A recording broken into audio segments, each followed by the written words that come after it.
Right now, you can put your phone down, close your eyes, and begin thinking about tomorrow. Then, without warning, tomorrow's meeting turns into a purple staircase. Your old math teacher is carrying a sandwich, and somehow the sandwich owes you money. For a few seconds, this feels completely reasonable. This ordinary nightly collapse of logic is one of the oldest tricks your nervous system performs. It is older than writing, older than farming, and the machinery behind it may be older than animals with proper brains. The question is, why do your thoughts turn to nonsense just before you fall asleep? To answer that, we need to go back to the beginning, not to the first human bed, not even to the first human. We need a jellyfish. The upside-down jellyfish Cassiopea has no centralized brain.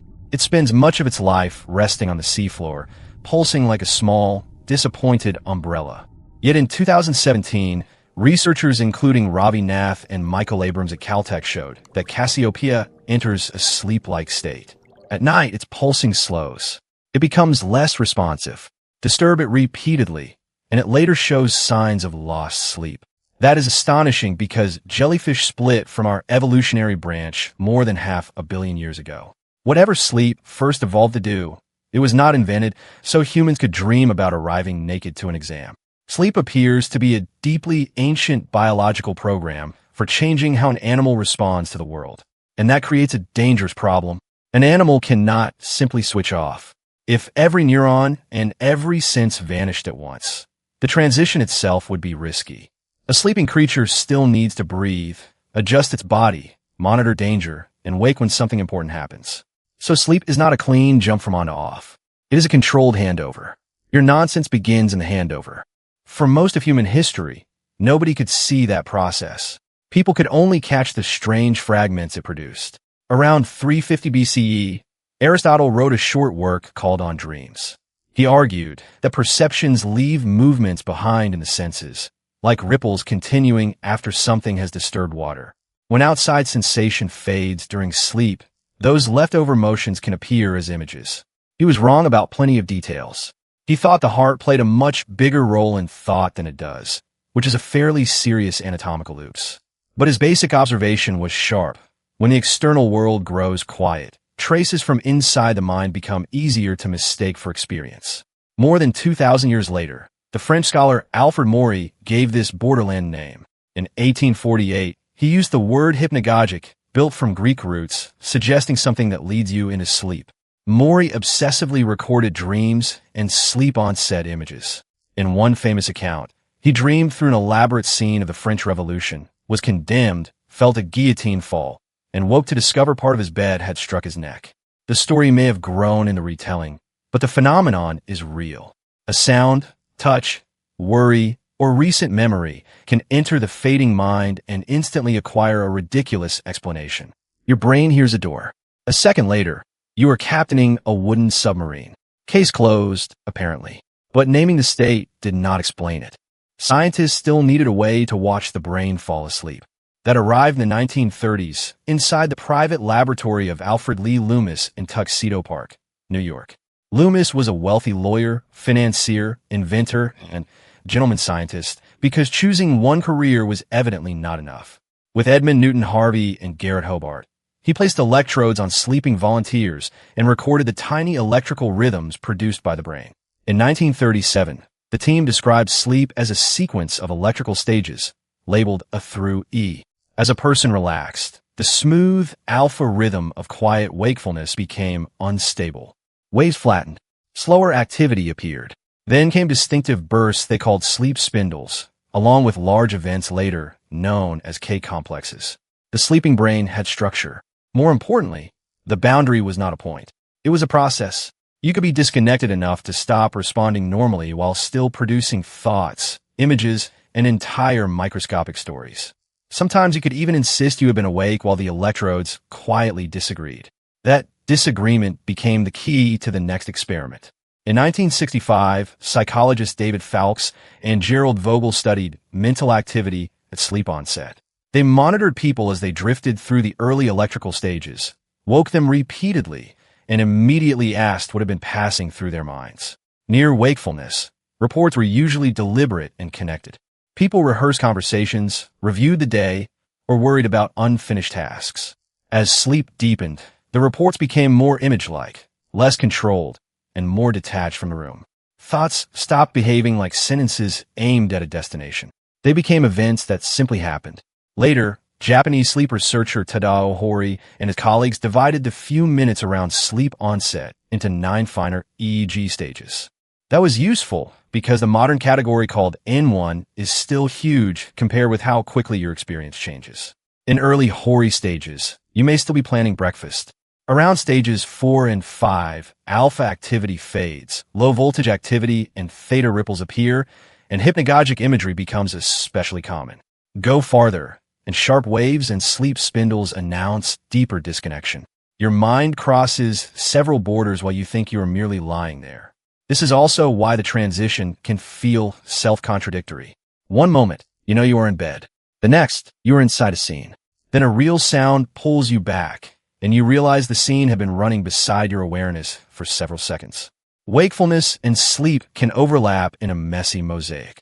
Some brain regions and functions are already behaving more like sleep, while others still support a thin observer who says, wait, what was that? There is no single instant when every part of you agrees to be unconscious. Here's what makes this so important. The nonsense is not a failure added to sleep. It reveals how normal thought is manufactured while you are awake. Imagine your waking mind as a newsroom. Sensory systems deliver live reports from outside. Attention decides which story matters. Working memory keeps the current topic on the desk. The brain's control systems reject contradictions, while metacognition performs one especially useful job. It notices that you are thinking. That last part is your internal editor. It asks, does this follow? Did that really happen? Why is the sandwich in debt? At sleep onset, the newsroom does not close together. The live feed from the outside world weaken. Attention stops holding one subject in place. Working memory loses earlier parts of the sentence, and the editor becomes less effective. But the image department, emotional desk, and memory archive are still sending material. The interns are working unsupervised. This explains the first ingredient of pre-sleep nonsense, sensory disconnection. With your eyes closed in a quiet room, the brain receives less reliable evidence about what is actually happening. Sleep-related changes also reduce the priority given to ordinary outside signals. A creak, a passing car, or pressure from the pillow may still enter. But instead of correcting an internal story, it can be absorbed by one. The pillow becomes a wave. The car becomes thunder. Your falling head becomes a cliff. The second ingredient is weaken control. In 2017, Lampros Paragambros, Benjamin Baird, Giulio Tononi, and colleagues used high-density EEG and repeated awakenings to compare spontaneous thought during wakefulness, non-REM sleep, and REM sleep.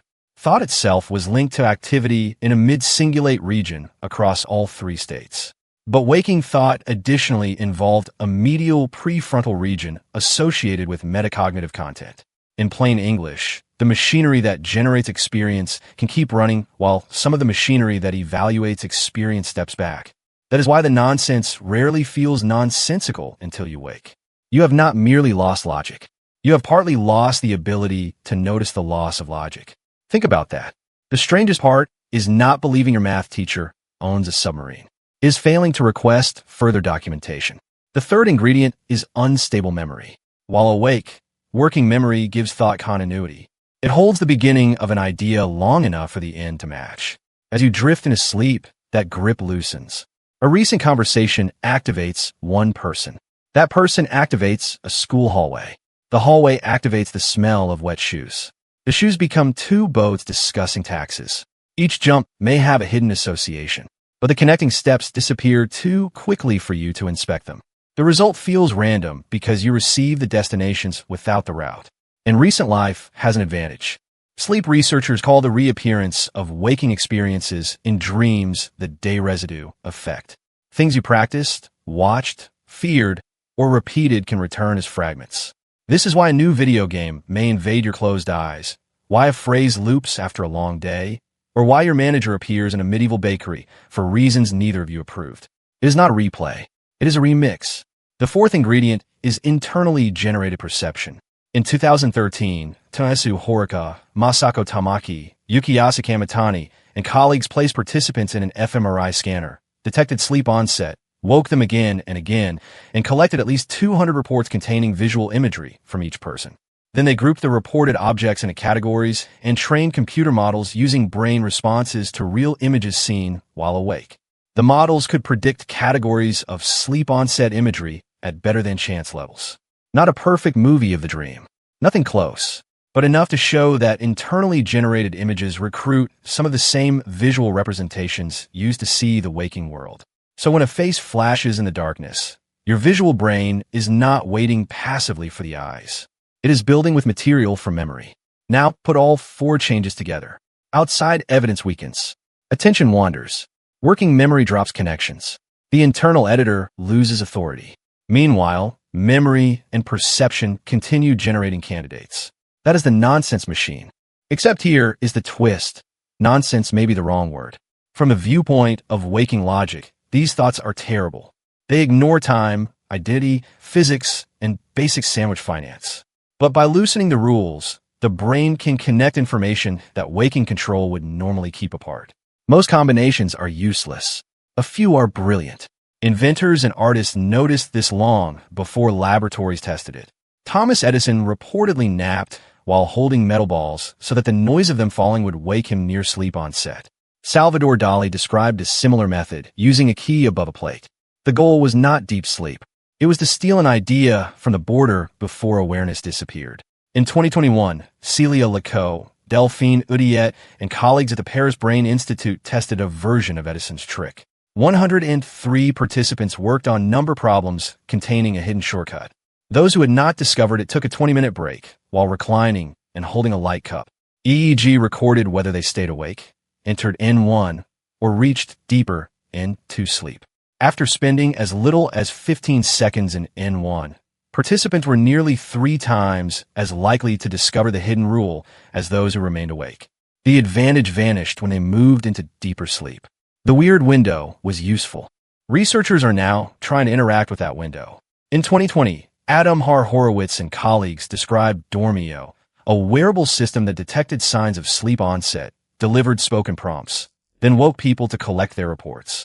Later experiments showed that guiding people to dream about a theme could influence their hypnagogia content and improve performance on related creative tasks. That does not mean every pre-sleep thought is secret genius. Most are mental confetti. Please do not redesign a bridge because a sleepy penguin told you to. But the same loosened control that produces absurdity also creates unusual associations. The bug and the feature are the same mechanism viewed from different sides.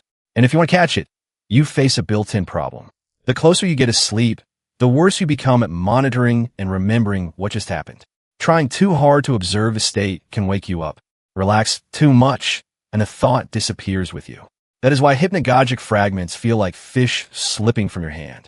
The system needed to preserve them is exactly the system going offline. For most people, brief images, voices, falling sensations, and nonsensical thoughts at sleep onset are common and harmless. They're different from persistent hallucinations while fully awake. If the experiences are frightening, frequent, occur during the day, or arrive with severe daytime sleepiness or paralysis, that is worth discussing with a medical professional. Context matters, but the ordinary version is simply your brain changing shifts. So here's the full picture. More than 500 million years ago, ancient animals already used sleep-like states to disconnect from the world without abandoning it completely. Aristotle guessed that fading sensation allowed internal traces to rise. Maury named the strange doorway. Loomis turned it into electrical stages. Fowlkes, Vogel, and Horry caught deliberate thought breaking into images. Modern brain recordings showed that experience keeps generating as metacognitive control weakens. And today's researchers can sometimes guide that unstable moment toward creative insight. So tonight, when tomorrow's schedule becomes a purple staircase and your old math teacher returns with that financially irresponsible sandwich, you will know what is happening. Your brain is reducing the outside world, releasing its grip on sequence, and letting memory audition combinations without a strict editor. You are not thinking badly. You are beginning to dream. And maybe that tiny nightly surrender is part of being human. We build our days with reason, but each night, we must loosen reason's grip before the mind can rebuild itself. If you enjoyed following this strange little journey into your own brain, you can join me for the next one.